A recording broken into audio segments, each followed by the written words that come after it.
I lost 110 pounds, and here's how I decided what I was going to eat along my journey and what I would continue to eat to sustain it. Food is extremely important on a weight loss journey and in life in general. And of course, the things that we're choosing to eat feel very important when we feel that the things we're eating right now are causing our downfall. So we'll often want to be told, what should we eat? What should we be eating, especially from someone who's lost 110 pounds as I have? It's one of the most common questions I'm asked. What are you eating? What do you eat day to day? And people are hoping that I'll tell them a magic secret or a magic food that will help them lose all the weight.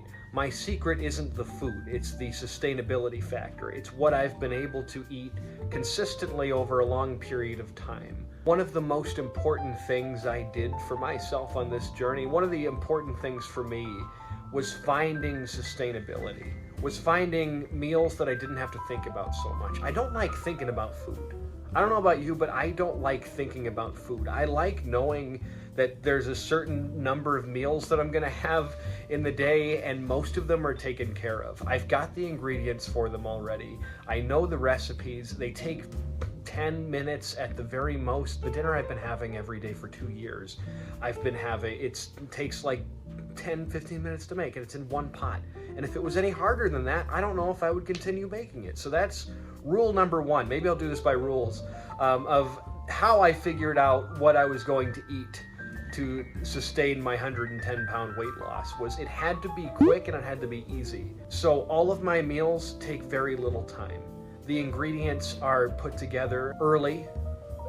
Like the dinner that I've been making every day for 2 years requires me to cook some chicken breast once every week or so. And so I've got that already prepared. I chop up what I need for the dinner.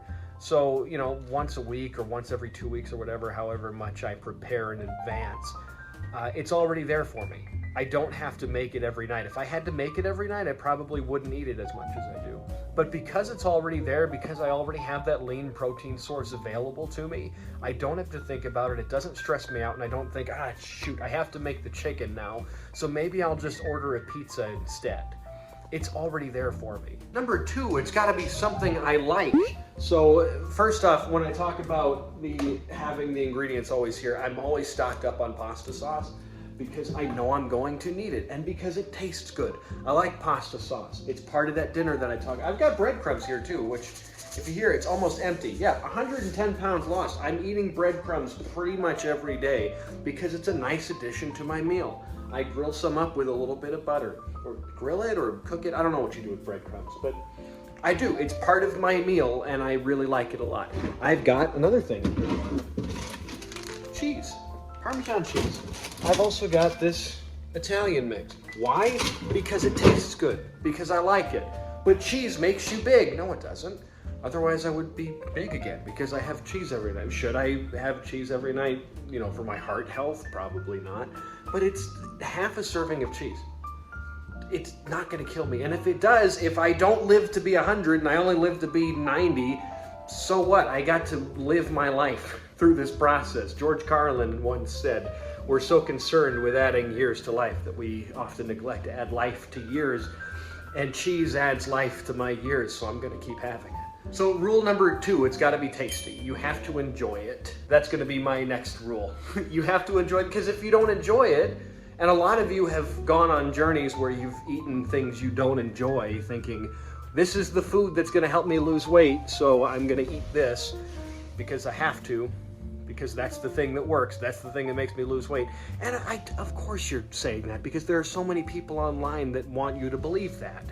And then they want you to buy their program, and they've got a cookbook, or they've got like the carnivore diet. A lot of these people, they want you to believe it's the food. It's not about the food. I like steak. I like butter. I'm not going to eat sticks of butter on top of a steak if I want to live past 40 without having a coronary bypass. Rule number three, trial and error. I am a picky autistic guy. So there's a lot of things that I don't have because I don't think I'm gonna like it, so I just write it off completely. And I've robbed myself of a lot of good experiences and a lot of good flavors and tastes and whatnot. And in this fabled dinner that I'm talking about, which I'm pretty much giving you all the ingredients to at this point, there was whole wheat semolina pasta in there every night. And at a certain point, I was like, you know what? This stuff looks pretty interesting right here. Let's try this out. It's a brown rice, organic brown rice and quinoa pasta. It just happens to be gluten-free. I'm not a gluten-free person. I did try gluten-free, it didn't do anything for me. So this is another interesting one here. There's a little bit of extra protein. It tastes exactly like regular pasta too. So that's something that my girlfriend makes all the time. But this one here, this is a mix of several different pastas that I've got here. There's brown rice, quinoa pasta in here, there's chickpea pasta, and red lentil pasta. And all in, there's a bunch of good protein in there, there's a lot of micronutrients, and it's all tasty. That's the important part of it, it's all tasty. So I like that now more than the regular pasta. Not because it's healthier or because there's more protein in there. I just genuinely like it more. So try something new. That's gonna be rule number 3, try something new. But Mike, you're screaming at the camera right now, or you're screaming at your screen. How do I decide what it is that I will eat? Well, the reason that I'm eating the things I'm eating is because I liked them before. And then I found a way to continue eating them in a way that was sustainable and better. So if I were to go to Olive Garden and get the kind of dinner that I have every night, which is a chicken and pasta, it would probably be like 1,500 calories, something like that, something crazy. There would be breadsticks on the side of it, which you don't like breadsticks as much as you think you do, but that's a different video for another day. It would be way more calories than the dinner that I'm making for myself every night. So I had to find a way to make the dinner that I like to have, but make it lower calorie and make it so that I can have it anytime I want. My dinner comes in at about 700 calories, which for me, I'm a rather tall person and rather active, so that's fine. It fits into my day. Even when I'm in a cut, it fits into my day. But I'll give you another example. This powdered peanut butter. To me, it is just a bit of a step down from regular peanut butter, which is why I have the actual regular natural peanut butter. But this is really good. When I'm having a peanut butter craving, this hits it really well. And if I look at the back here, the nutrition facts, it's 50 calories per serving. It gives you a good amount. And if you mix it with a chocolate protein powder or some cocoa powder and some stevia, you basically make like a peanut butter Nutella, and it's awesome for like 60, 70 calories maybe at most. And then if you put the protein powder in, you round it up to like 100 depending on how much you use in there. And you just make this delicious concoction, delicious spread, which you could probably make in advance if you wanted to. So rule number 4, I'm not keeping track of the rules, so I'm not sure if I said this one already, but to choose your menu, you have to choose things that you would have already chosen. Would you choose this thing at a restaurant? If you would, maybe that's something you work into your day. You find lower calorie versions of it. It's never been easier to have lower calorie versions of everything. It's never been easier to just look something up, to go on to Instagram or go on to TikTok or go on to Google and type in like, how do I get a lower calorie this? And it's there, and someone has already figured it out for you. You just take little bits from them, you take their information, and you put it into yours. And it doesn't have to be perfect. You are taking bits and pieces from everyone to build yours. That's why every fitness program you've done so far hasn't worked. That's why every meal plan you've done so far hasn't worked, because it's not yours. You didn't decide it, you didn't create it, it wasn't made for you, it was made for someone else and they gave it to you. If I gave you my meal plan, if I gave you the things I eat every day, you'd stick to it for a couple of weeks and then you'd fall off of it because you wouldn't like it so much. Maybe you'd like a couple of things from it, but for the most part you wouldn't like it that much. And that's why you're not sticking to it. It's not about the food. It's about how long can you do this. If you are struggling to get through this, if you're struggling to move forward, and every day you're just hoping for it to end, it will. And then it's over. And then what's the point? If you're on the perfect diet for 3 weeks and on week 4 you just stop and go back to the diet that you wanted to ditch, what's the point of all of it? What was the point of all of that work? You are trying to build a lifestyle here, and to build a lifestyle, it's not about the most perfect foods. It's not about the magic food that's going to fix everything. It's about the food that you can continue to eat for 2 years if you needed to, for 10 years, as my friend Chris Terrell says. If you can't make a change that you could conceivably do for 10 years, don't do it. If you think you're going to cut out carbs for 10 years, you're lying to yourself. If you think you're going to cut out birthday cake at parties for 10 years, you're not going to do it. And you shouldn't. You don't have to. You literally do not have to. Rule number 5 for building your grocery list is figuring out what it is that you could continue to eat. So if you're buying things that are just, like, if you're buying vegetables and they're rotting in your refrigerator, just stop buying them. If you want to have them, if you really go to the grocery store and you're like, I can't wait to buy this iceberg lettuce again, then buy it. But if you're buying it in service of a health goal instead of in service of you, you're not going to eat it. There are other things you will eat, so buy the things you will eat instead of the things that you're hoping you'll eat. Well, that's a fun rule. Buy the things that you'll eat instead of the things you're hoping you'll eat. Now, hold on, a little caveat here, because some of you are going to say, well, I'll just buy Oreos then. You know what I'm talking about. Don't be a contrarian here. You know, you can buy the cookies. I've got cookies right up on the top here. I'm not going to show them to you, because if I grab them, I got to pull a bunch of stuff down because they're behind a bunch of things.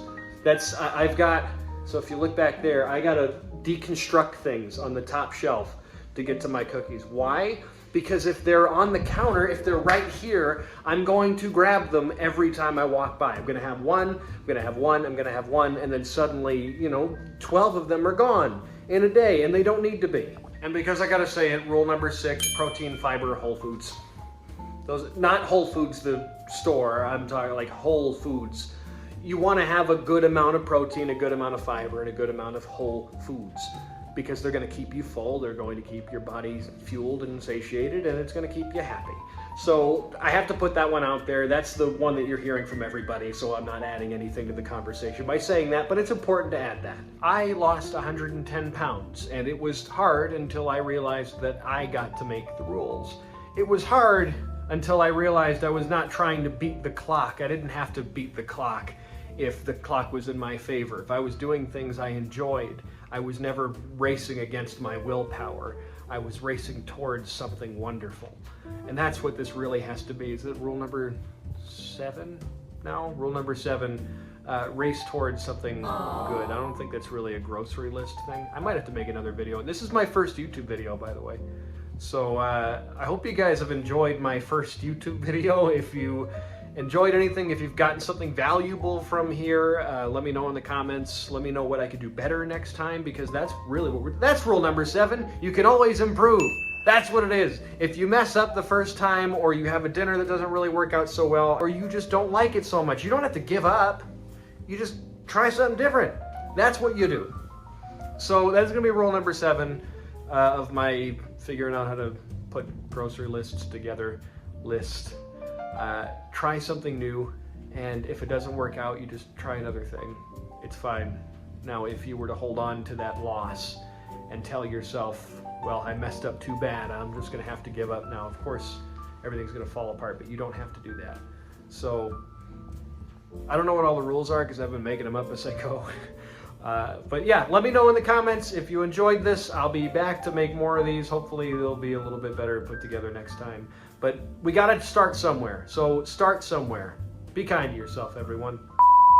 I'm not keeping track of the rules. So rule number 4 is find ways to how you enjoy things is how you choose to make something that is on your thing.